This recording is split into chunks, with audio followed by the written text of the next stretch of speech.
अच्छा, मौर्योत्तर काल से संबंधित क्वेश्चन देखेंगे।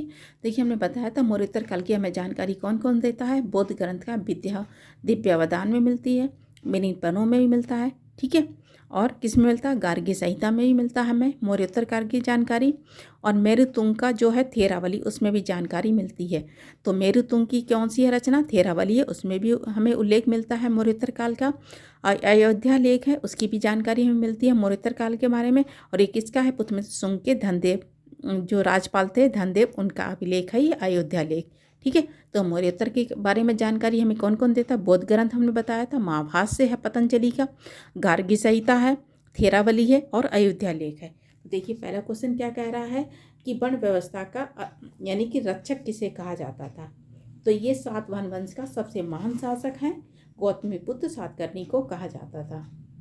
इनकी उपाधि देखें तो इनकी उपाधि कौन सी है? वीणा कटक है।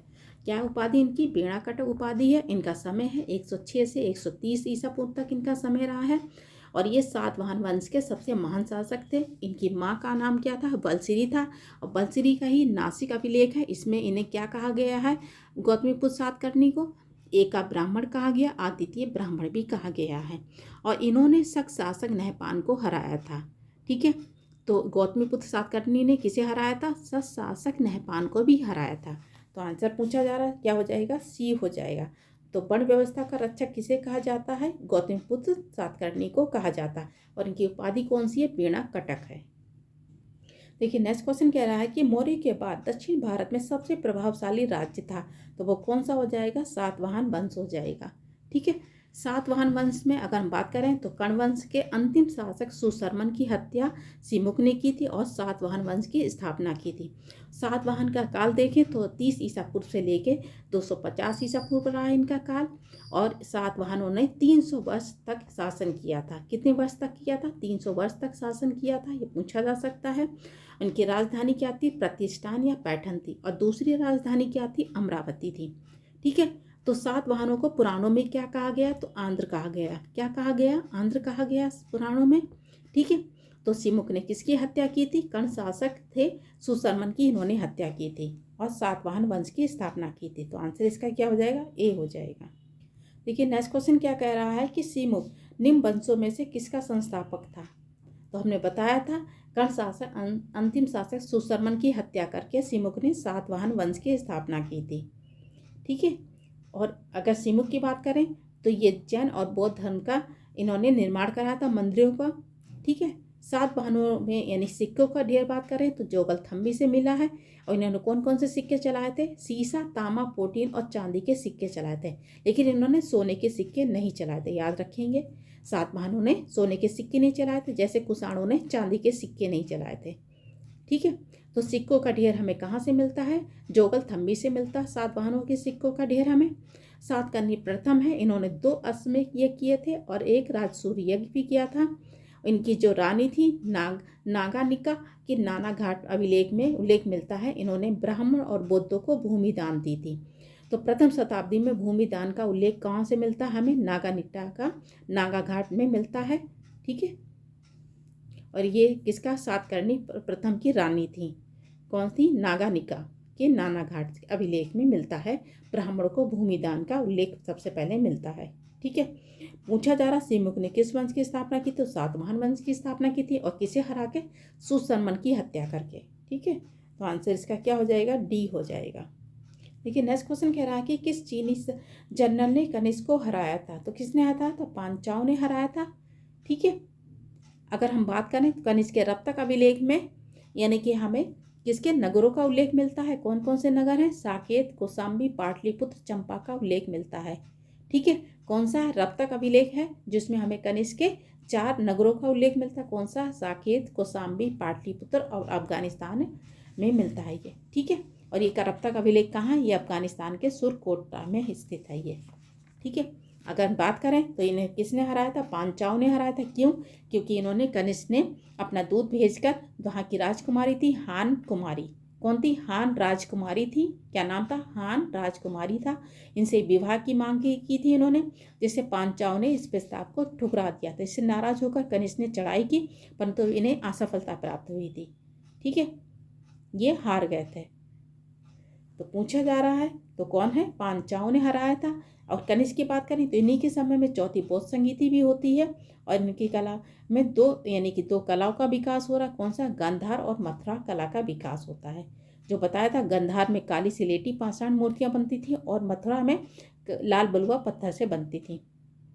ठीक है, तो आंसर इसका क्या हो जाएगा, तो पांचालों ने कनिष्क को हराया था। आंसर इसका ए हो जाएगा।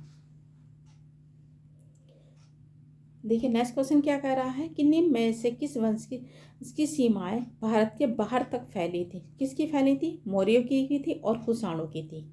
ठीक है, मौर्य में हमने बताया था इन्हें विवाह में 4 प्रांत मिलते हैं, हेरात है ना, गांधार, मकरान और काबुल मिलते हैं। कुषाणों की बात करें तो मध्य एशिया तक इनका विस्तार था। ठीक है, और कनिष्क ने कश्मीर में कनिष्कपुर बसाया था और तहसील में सिरकप नगर की स्थापना की थी और सिल्क मार्ग तक पर इनका अधिकार था। किसका, कनिष्क का। ठीक है, और व्यापार की जानकारी हमें कौन मिलता है, दिव्यावदान में मिलता है। कनिष्क के व्यापार की जानकारी कौन देता है, दिव्यावदान में मिलता है। और बताया था कुषाणों के सिक्कों का ढेर हमें कहाँ से मिला, बक्सर से मिला। और सातवाहनों के सिक्कों का ढेर हमें कहाँ से मिला, जोगलथम्बी से मिला है। तो पूछा जा रहा है यानी कि विस्तार इनके भारत के बाहर किसका किसका था, तो मौर्य और कुषाणों का था। आंसर इसका क्या हो जाएगा, बी और सी हो जाएगा। देखिए नेक्स्ट क्वेश्चन कह रहा है कि बाल विवाह प्रथा आरंभ हुई थी किसके समय में हो रही, एक कुषाणों के समय में हो रही है। जबकि सती प्रथा का यानी कि उल्लेख सबसे पहले कहाँ मिलता है, गुप्त काल में अरण्य अभिलेख में मिलता है।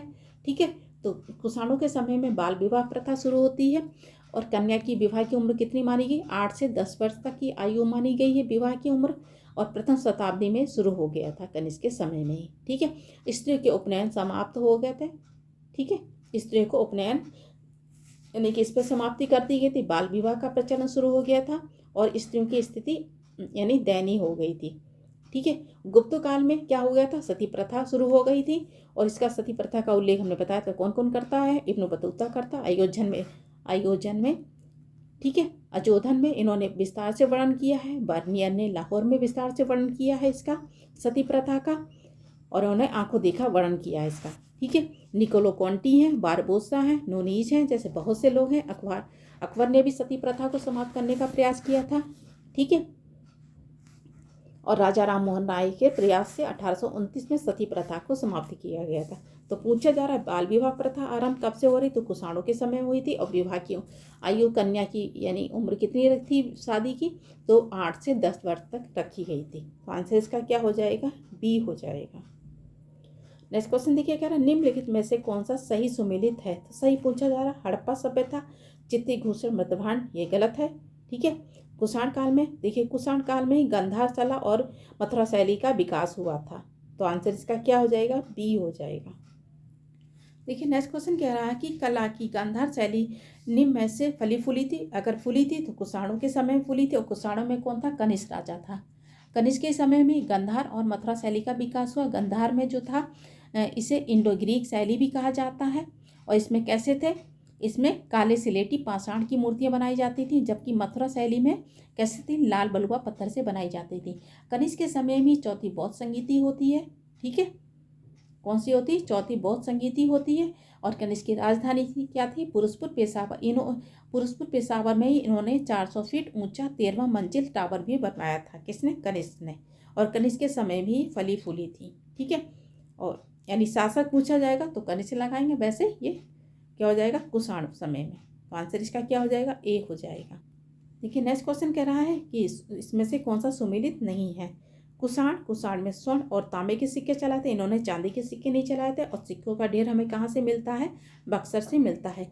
गुप्त काल ने सोने और रजत के सिक्के चलाए थे। सातवाहनों ने स्वर्ण सिक्के नहीं चलाए थे, इन्होंने शीशे, पोटीन, चांदी के सिक्के चलाए थे। और सिक्कों का ढेर हमें कहाँ से मिलता, सातवाहनों का, तो ये जोगलथम्बी से मिलता है।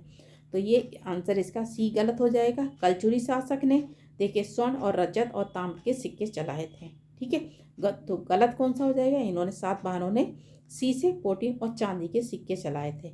और सिक्कों का ढेर हमें कहाँ से मिलता है, जोगलथम्बी से मिलता है। तो आंसर इसका क्या हो जाएगा, सी हो जाएगा।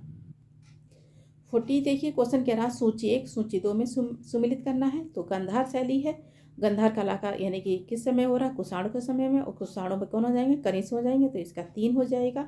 जूनागढ़ अभिलेख है, ये उज्जैनी के महान शासक थे रुद्रदामन, तो इसका 4 हो जाएगा। और मिलिंद पन्नौ है, मिनांडर और नागसेन का वार्तालाप है, तो इसका 1 हो जाएगा। और तक्षशिला लेख है, ये पातिक का है, तो इसका 2 हो जाएगा।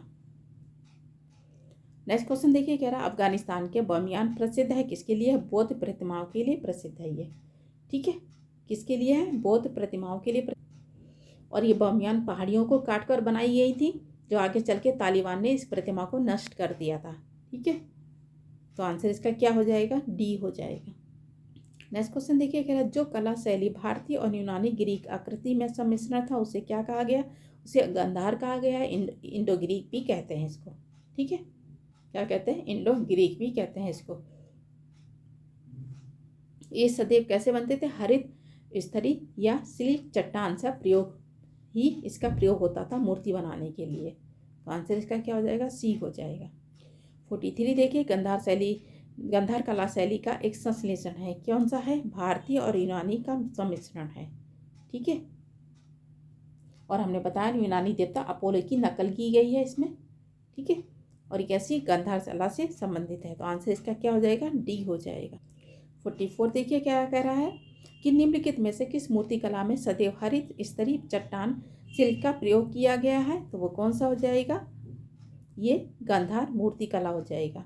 ठीक है, तो आंसर इसका क्या हो जाएगा, डी हो जाएगा। 45 देखिए, क्या कह रहा है, कह रहा प्राचीन काल में भारत में आक्रमण के संबंध में निम्नलिखित में से कौन सा सही कार्यक्रम है। ठीक है, यूनानी आए थे, इन्हें हिंदीवन कहा जाता है, इन्होंने सोने के सिक्के शुरू किए थे, और इसमें गार्गी संहिता में भी इसका उल्लेख मिलता है। ठीक है, और इन्हीं के समय में यानी कि प्रथा। ठीक है, जिसे जैसे संस्कृत नाटकों में पटक्षेप के लिए यवनिक शब्द का प्रयोग होता था, जो आगे चल के प्रथा का प्रारंभ होता है। ठीक है, यूनानी शासक है, इसका वर्णन कौन करता है, गार्गी संहिता में भी मिलता है, और इन्होंने यानी सोने के सिक्के चलाए थे। ठीक है, तो इंडो ग्रीक या यूनानी ने कौन से सिक्के चलाए थे, सोने के सिक्के चलाए थे। उसके बाद में शक आ जाते, शक की 5 शाखाएं थी। कुषाण आ जाते, कुषाणों कौन हो जाते, कुजुलकट फिशेस हो जाते हैं, जिनका विस्तार सबसे पहले उन्होंने किस पे किया था, कुजुलकट फिशेस ने पश्चिम उत्तर पर अधिकार कर लिया था इन्होंने। तो मिलान पूछा जा रहा, क्रम पूछा जा रहा, तो पहले यूनानी, शक और कुषाण आए थे, तो आंसर इसका क्या हो जाएगा, ए हो जाएगा। आज इतने क्वेश्चन रखते हैं, धन्यवाद।